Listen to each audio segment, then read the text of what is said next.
सरकारी स्कीम के तहत जाने वाले आज़मीन हुज्जाज कराम का कोई पुरसाने हाल नहीं। पीर की दोपहर से इस्लामाबाद एयरपोर्ट पर बेयारो मददगार। कहा, वजारत मजहबी उमूर की जानिब से कोई जवाब नहीं दिया जा रहा। ज़राए के मुताबिक तैयारे में मजीद गुंजाइश नहीं। आज़मीन हुज्जाज को वापस घर जाना होगा।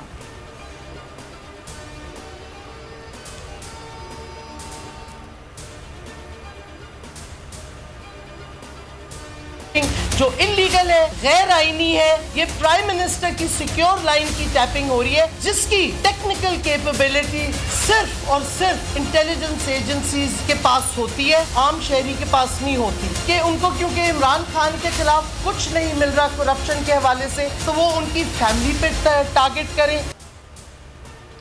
हुकूमत ऊंचे हथकंडों पर उतर आई। PTI ने हुकूमती कार्रवाइयों का पर्दा चाक कर दिया। इमरान खान के घर का फोन टैप। शीरी मजारी कहती हैं, अदालती फैसले के मुताबिक फ़ोन टैप करना ऑफिशियल सीक्रेट एक्ट की संगीन खिलाफ वर्जी है। इमरान खान के खिलाफ करप्शन पर कुछ नहीं मिला तो फैमिली को निशाना बना लिया। फवाद चौधरी ने कहा, फ़ोन को टेम्पर किया जाता है, एक जगह से आवाज़ उठाकर दूसरी जगह जोड़ी जाती है।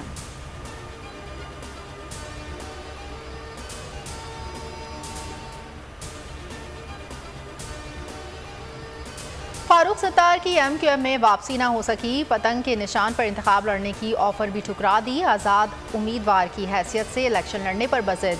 NA 245 और बल्दियाती उम्मीदवारों के मामले पर डेडलॉक बरकरार। फारूक सत्तार ने अपने बल्दियाती पैनल्स का इजलास तलब कर लिया। MQM को भी दावत। फारूक सत्तार जीतने के बाद MQM में वापसी का ऐलान कर सकते हैं।